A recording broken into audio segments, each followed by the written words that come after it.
പശ്ചിമേഷ്യയുടെ ആകാശം യുദ്ധമേഘങ്ങൾ ഒഴിഞ്ഞ് സമാധാനത്തിന്റെ പുതിയൊരു പുലരിയിലേക്ക് നീങ്ങുകയാണ്.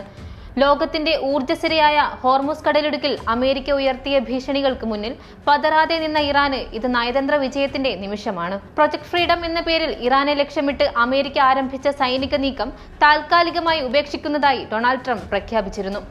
എന്തായിരുന്നു ഈ പെട്ടെന്നുള്ള മാറ്റത്തിന് കാരണം? ഉത്തരം ലളിതമാണ്: ഇറാന്റെ വിട്ടുവീഴ്ചയില്ലാത്ത നിലപാടുകൾ. ലബനാനിൽ ഇസ്രായേൽ തുടരുന്ന വെടിനിർത്തൽ ലംഘനങ്ങൾക്കുള്ള ശക്തമായ മറുപടി. ഹോർമുസ് കടലിടുക്കിൽ ഇറാൻ നിയന്ത്രണം കടുപ്പിച്ചത്. അമേരിക്കയുടെ ഉപരോധ ഭീഷണികൾക്കിടയിലും IRGC നേവി തങ്ങളുടെ പരമാധികാരം ഉറപ്പിച്ചത്. കടലിടുക്കിലൂടെയുള്ള ഓരോ നീക്കത്തിനും ഇറാന്റെ അനുമതിയും ഫീസും നിർബന്ധമാക്കിയതോടെ US-ന് ചർച്ചയുടെ വഴി സ്വീകരിക്കേണ്ടി വന്നു.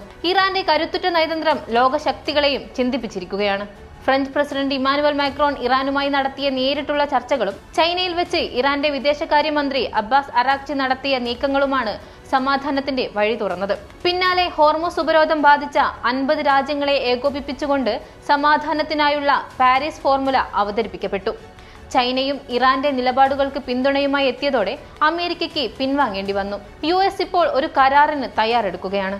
എന്നാൽ ഇറാൻ തന്റെ നിലപാട് വ്യക്തമാക്കി കഴിഞ്ഞു. ഉപരോധങ്ങൾ പൂർണ്ണമായി നീക്കുകയും മരവിപ്പിച്ച ഇറാനിയൻ ഫണ്ടുകൾ വിട്ടുനൽകുകയും വേണം. യുറേനിയം സമ്പുഷ്ടീകരണ പദ്ധതി രാജ്യത്തിന്റെ പരമാധികാരമാണെന്നും അതിൽ ചർച്ചയ്ക്കില്ലെന്നും ഇറാൻ അടിവരയിട്ടു പറയുന്നു. തങ്ങളുടെ ഉന്നത നിലവാരത്തിലുള്ള യുറേനിയം ശേഖരം വിട്ടുകൊടുക്കാനില്ലെന്ന ഇറാന്റെ പ്രഖ്യാപനം സമാധാന ചർച്ചകളിലെ നിർണായകമായ കരുനീക്കമാണ്.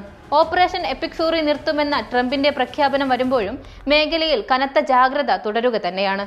അതേസമയം ലബനാനിൽ ഇസ്രായേൽ തുടരുന്ന ആക്രമണങ്ങൾക്കെതിരെ ഇറാൻ ഇപ്പോഴും ശക്തമായ പ്രതിഷേധത്തിലാണ്.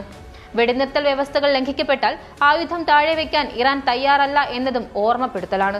ഇത് ഇറാന്റെ വിജയമാണ്. സമ്മർദ്ദങ്ങൾക്ക് വഴങ്ങാതെ സ്വന്തം രാജ്യത്തിന്റെ താൽപര്യങ്ങൾ സംരക്ഷിച്ചുകൊണ്ട് ഒരു വൻ ശക്തിയെ ചർച്ചാമേശയിലേക്ക് എത്തിക്കാൻ ഇറാന് സാധിച്ചിരിക്കുന്നു. പശ്ചിമേഷ്യയിൽ ഇനി നയതന്ത്രത്തിന്റെ കാലമാണ്. എന്നാൽ ആ നയതന്ത്രം ഇറാന്റെ നിബന്ധനകൾക്ക് അനുസൃതമായിരിക്കുമെന്ന് ലോകത്തിന് ഇപ്പോൾ ബോധ്യമായിരിക്കുന്നു എന്നതാണ് വസ്തുത.